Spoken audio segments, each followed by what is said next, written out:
Hello everyone, welcome to learn chemistry with Varsha. आज हम important questions की एक सीरीज स्टार्ट करने वाले हैं जिसमें हम PYQs भी लेंगे और मोस्ट एक्सपेक्टेड क्वेश्चंस जो CSIR नेट और गेट में पूछे जा सकते हैं वो क्वेश्चंस लेंगे। तो चलिए स्टार्ट करते हैं। फर्स्ट क्वेश्चन है the approximate structure of the oxyfluoride anion F2BrO3 negative and F4ClO negative respectively are. ठीक है, तो हमें इसमें क्या बताना है, स्ट्रक्चर बताना है। ठीक है, तो ये क्वेश्चन किसका है, वेस्पर थ्योरी का। ये क्वेश्चन किसका है, वेस्पर थ्योरी का है। ठीक है, तो इसमें क्या करना है हमें, बहुत सिंपल क्वेश्चन है। ये स्ट्रक्चर थोड़े अनकॉमन है, मतलब जो एग्जांपल्स हैं ये थोड़े अनकॉमन है, जो हमने पहले कभी पढ़े नहीं है ये वाले एग्जांपल्स। लेकिन इसमें फॉर्मूला बिल्कुल सिंपल वेस्पर थ्योरी वाला ही लगेगा। कौन सा वाला लगेगा, जिसमें हम स्टेरिक नंबर फाइंड आउट करते हैं। Steric number equals to 1/2 valence electrons of central atom plus number of monovalent atoms, number of monovalent atoms. ठीक है, जो सिंगली बॉन्डेड है। ठीक है, जैसे इसमें एक्सेप्ट कौन सा होगा, except double bond oxygen and triple bond nitrogen. ठीक है, ये डाइवेलेंट है, ये ट्राइवेलेंट है। ठीक है, ये एटम्स भी हो सकते हैं, ग्रुप भी हो सकते हैं। ठीक है, उसके बाद minus cation and plus anion. ठीक है, माइनस कैटायन ही बोलेंगे हम, इसको बोल देंगे माइनस पॉजिटिव चार्ज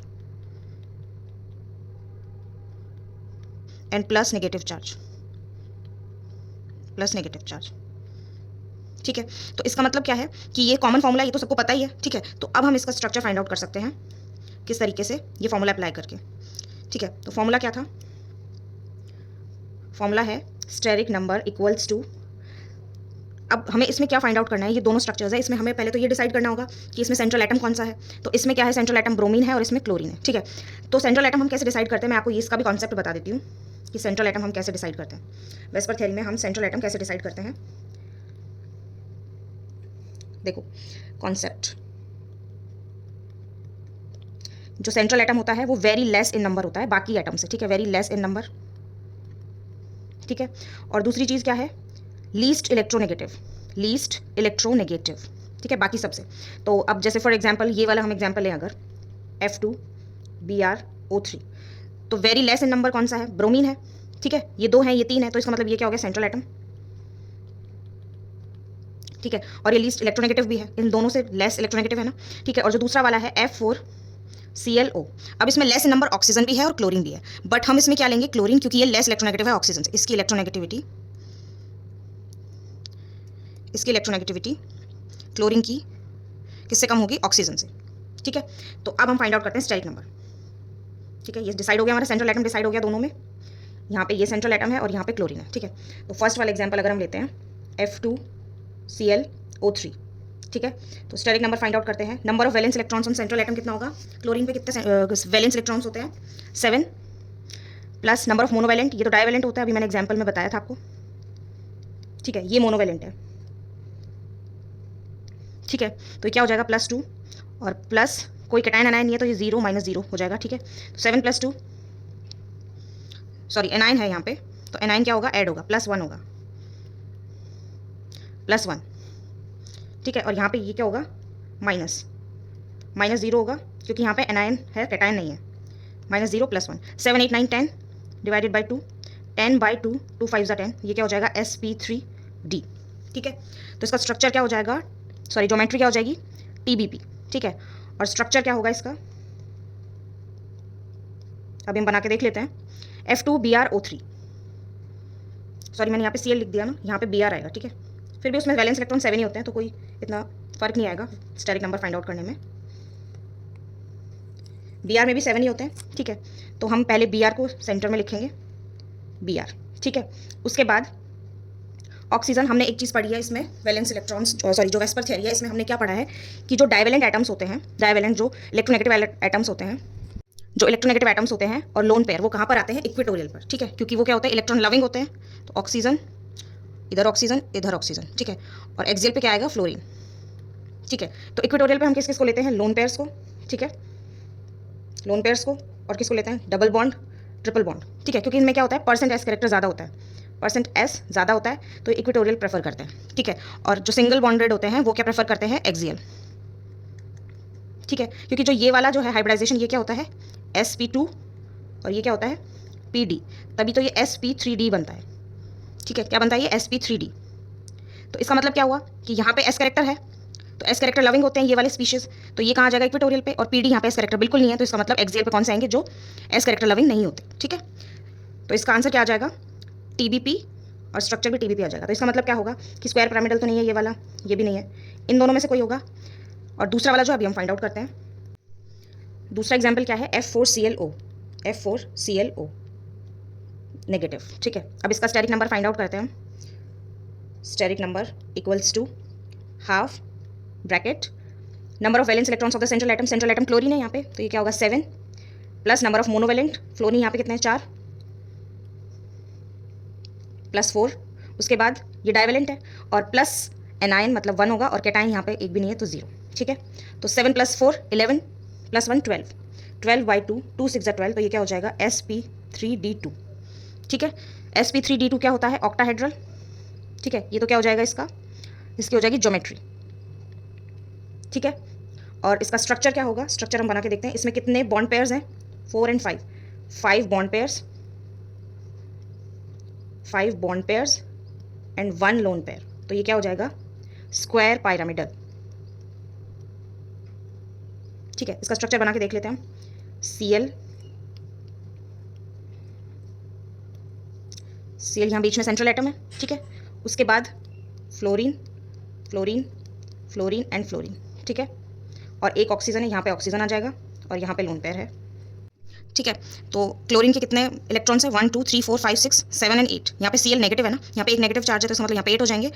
तो बॉन्ड पेयर्स कितने हो गए, 1 2 3 4 5, 5 bond pairs and 1 lone pair. ठीक है, तो इस अकॉर्डिंग क्या हो जाएगा, सराउंडिंग एटम्स कितने हैं 5, और एक लोन पेयर है, तो इसका मतलब ये क्या हो जाएगा स्क्वायर पिरामिडल। तो आंसर क्या हो जाएगा इसका स्क्वायर पिरामिडल, तो इसका मतलब आंसर क्या हो जाएगा सी।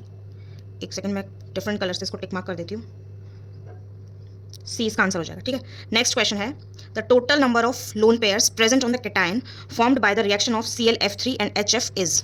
ठीक है, एंड आर मतलब कितने भी हो सकते हैं, 1 भी हो सकता है, या फिर इनमें से भी कोई आंसर हो सकता है। ठीक है, तो इसका सोल्यूशन हम करते हैं। तो इसमें जो रिएक्शन है वो हमें पता होनी चाहिए। ठीक है, तो रिएक्शन किस किसके बीच में है, ClF3 प्लस HF, इसकी रिएक्शन इसके साथ है, तो इसमें क्या बनेगा, ClF2 plus and HF2 minus. ठीक है, ये बनेगा। तो इसमें जो कैटायन बनेगा उसका हमें क्या बताना है, total number of lone pairs बताने हैं, इसमें कितने हैं लोन पेयर्स। ठीक है, तो कैसे फाइंड आउट करेंगे, इसमें वेस्पर थ्योरी लगेगी। ठीक है, तो इसमें से स्टेरिक नंबर फाइंड आउट करेंगे हम। Steric number equals to Cl के कितने होते हैं, 1/2 7 प्लस मोनोवेलेंट 2। ठीक है, -1 क्योंकि यहाँ पे कैटायन है, एनायन यहाँ पे है नहीं। ठीक है, तो 1/2 7 + 2 7 8 9 9 - 1 8 8/2 2 4 ज़ा 8 sp3 टेट्राहेड्रल। ठीक है, तो अच्छा स्ट्रक्चर नहीं बताना, मैं लोन पेयर्स बताने। ठीक है, तो इसका स्ट्रक्चर तो टेट्राहेड्रल हो जाएगा, और सॉरी ज्योमेट्री टेट्राहेड्रल हो जाएगी, और शेप क्या हो जाएगी इसकी बेंट। ठीक है, क्योंकि इसमें क्या है, 2 ही एटम्स हैं, तो क्या हो जाएगी बेंट। पर हमें यहाँ पे क्या बताना है, लोन पेयर्स। ठीक है, तो इसका स्ट्रक्चर पहले हम बना के देखते हैं, Cl F एंड F। ठीक है, तो 2 यहाँ पे चले गए, और Cl पे कितने होते हैं 7 होते हैं, और यहाँ पे एक प्लस चार्जेस का मतलब 1 2 3 4 5 6। ठीक है, एक यहाँ पे चला गया इलेक्ट्रॉन क्योंकि कैटायन है, तो यहाँ पे कितने हो गए 4, यहाँ पे 4 है, और 4 ऑप्शन में नहीं है, तो हमें टोटल बताने हैं। ठीक है, टोटल कितने होंगे 1 2 3 4 5 6 1 2 3 4 5 6 7 होते हैं, तो पेयर बताने हैं 1 2 3 4 5 6 7 एंड 8। तो आंसर क्या हो जाएगा 8। तो इसी तरह से हम इसके भी फाइंड आउट कर सकते हैं, यहाँ पे एनाइन भी बोल सकता था, तो एनाइन के हम फाइंड आउट कर सकते हैं। ठीक है, इसी तरीके से एनाइन के भी आ जाएंगे, बट यहाँ पे किसके पूछे, कैटाइन के। ठीक है, नेक्स्ट क्वेश्चन है, पॉइंट ग्रुप ऑफ दिस, इसका पॉइंट ग्रुप बताना है हमें। ठीक है, तो ये स्ट्रक्चर बहुत अजीब सा दिख रहा है, बट ये बहुत ही सिंपल है। किसकी तरह दिखाई दे रहा है, ये हमें अमोनिया के जैसे दिखाई दे रहा है, NH H एंड H, और यहाँ पे लोन पेयर।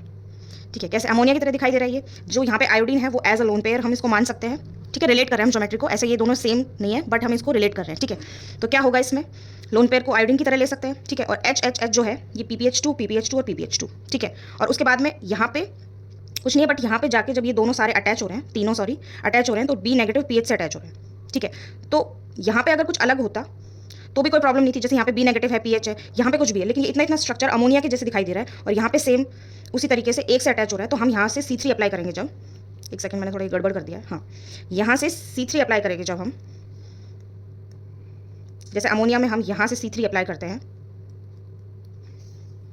सॉरी मैं बार बार भूल जाती हूँ, यहाँ पे हम क्या कर रहे हैं 120 डिग्री से रोटेशन कर रहे हैं, ना कि हम C3 अप्लाई कर रहे हैं। ठीक है, तो C3 नहीं बोलेंगे हम यहाँ पे इसको, हम यहाँ पे क्या बोलेंगे 120 डिग्री एंगल से रोटेशन करें, ठीक है। आपको ये मेरी तरह भूलना नहीं है, हमेशा याद रखना है, क्योंकि मैंने भी बार बार यही पढ़ा है कि हम C3 अप्लाई करते हैं, जबकि हम C3 अप्लाई नहीं करते, हम 120 डिग्री से रोटेशन करते हैं। अगर वो इक्विवेलेंट स्ट्रक्चर मिलता है तो हम बोलते हैं कि C3 प्रेजेंट है, ठीक है। तो इसमें भी हम रोटेशन करेंगे यहाँ से, ठीक है, यहाँ से रोटेशन करेंगे 120 डिग्री से। तो ये किस किस से होता हुआ निकलेगा, iodine, cobalt, B negative and PH, ठीक है। ये प्लेनर है ना, तो इसके बीच से होता हुआ निकलेगा ये। तो इसमें क्या होगा, जैसे हम ये अप्लाई करेंगे तो ये वाले PPH2 जो हैं, ये तीनों ये आपस में इंटरचेंज करेंगे ऐसे, ठीक है। तो C3 हो गया प्लस, अब अमोनिया जैसा है तो इसमें सिग्मा V भी होगा। कितने सिग्मा V होंगे, 3 सिग्मा V, ठीक है। तो इसका पॉइंट ग्रुप क्या हो जाएगा, C3V, C3V, ठीक है। नेक्स्ट क्वेश्चन है, the first ionisation energy in kilojoule per mole for a third period element is given as, ठीक है। कोई थर्ड पीरियड एलिमेंट जो है उसकी आयनाइजेशन एनर्जी हमें दी हुई है, IE1 500, ionisation energy 2 1800, ionisation energy 3 3000, 4 15000 and 5 is 15047 था यहाँ पे, ठीक है। ये फिफ्थ आयनाइजेशन एनर्जी, ठीक है। If E combines with the halide ion then the expected formula of the compound is, ठीक है। ये आयनाइजेशन एनर्जी का क्वेश्चन है, ठीक है। सबसे पहली बात, ये क्वेश्चन में जैसे दिखाई भी दे रहा है, तो हमें इसका फॉर्मूला बताना है कि कौन सा वाले फॉर्मूला जो है इनमें से इसकी आयनाइजेशन एनर्जी में गिवन है, ठीक है। तो सबसे पहले हम क्या करेंगे, आयनाइजेशन एनर्जी देखते हैं। पहली क्या है 500, दूसरी है 1800, थर्ड वाली 3000, और थर्ड के बाद जो फोर्थ है IE4, मतलब 3 से जब हम IE4 तक जा रहे हैं तो हमें क्या देखने को मिल रहा है, बिग जंप, मतलब बहुत ज़्यादा डिफरेंस आ रहा है, ठीक है। 15000 और 3000, ठीक है। और यहाँ पे क्या है, यहाँ पे भी इतना डिफरेंस नहीं है, यहाँ पे भी इतना नहीं है, लेकिन बिग जंप यहाँ से 3 से 4 में देखने को मिल रहा है हमें, ठीक है। तो कॉन्सेप्ट क्या है, यहाँ पे कॉन्सेप्ट लिखते हैं हम कि यहाँ पे IN जो है वो ग्रेटर है IN-1 से, ठीक है। ये तो मतलब हम पढ़ते भी हैं कि आयनाइजेशन एनर्जी जो होती है, सक्सेसिव आयनाइजेशन एनर्जी, वो इंक्रीज होती है। तो यहाँ पे इंक्रीज हो रही है सारी जगह, बट यहाँ पे IE3 से IE4 तक हमें क्या देखने को मिल रहा है, बिग जंप देखने को मिल रहा है। तो हम क्या बोल सकते हैं कि IE4 is greater than IE3, ठीक है। ये देख पा रहे हैं हम, ठीक है। तो इसका मतलब क्या है कि जब फोर्थ इलेक्ट्रॉन रिमूव कर रहे हैं हम, फोर्थ इलेक्ट्रॉन जो IE4 है, फोर्थ इलेक्ट्रॉन रिमूव कर रहे हैं, तो हम किस में से रिमूव कर रहे हैं, या तो वो बहुत स्टेबल कॉन्फिगरेशन है, स्टेबल का मतलब क्या है, वो नोबल गैस कॉन्फिगरेशन होगी, डेफिनेटली नोबल गैस कॉन्फिगरेशन, ठीक है। तो इसी वजह से क्या होगा कि बिग जंप देखने को मिलेगा, हमें ज़्यादा एनर्जी लगानी पड़ेगी क्योंकि स्टेबल होती है नोबल गैस कॉन्फिगरेशन। तो इस वजह से IE4 is greater than IE3, ठीक है। इसका मतलब क्या होगा कि नोबल गैस कॉन्फिगरेशन से निकल रहा है, तो हम क्या कह सकते हैं कि N-1 दैट इज IE3 क्या है, कंप्लीटली फिल्ड, ठीक है। क्या है, कंप्लीटली फिल्ड, ठीक है। तभी तो उसको हम नोबल गैस कॉन्फिगरेशन बोल रहे हैं। तो इसका मतलब क्या होगा, IE3 मतलब 3 वैलेंस इलेक्ट्रॉन्स, ठीक है, 3 वैलेंस इलेक्ट्रॉन्स। तो यहाँ पे फॉर्मूला हम E और X से बना रहे हैं, ठीक है। तो X की वैलेंसी कितनी होती है 1 और इसकी कितनी है 3, क्योंकि थर्ड पीरियड एलिमेंट है। तो हम जैसे 9th क्लास में हम क्रॉस मल्टीप्लाई करते थे, उस अकॉर्डिंग हम फॉर्मूला बनाते थे। तो ये क्या होता था, EX3, ठीक है। तो फॉर्मूला क्या हो जाएगा, EX3, that is C answer हो जाएगा इसका, ठीक है। Okay, this is all about this lecture. Do like, share and subscribe to my YouTube channel for more updated videos. Thank you. Keep watching and keep learning.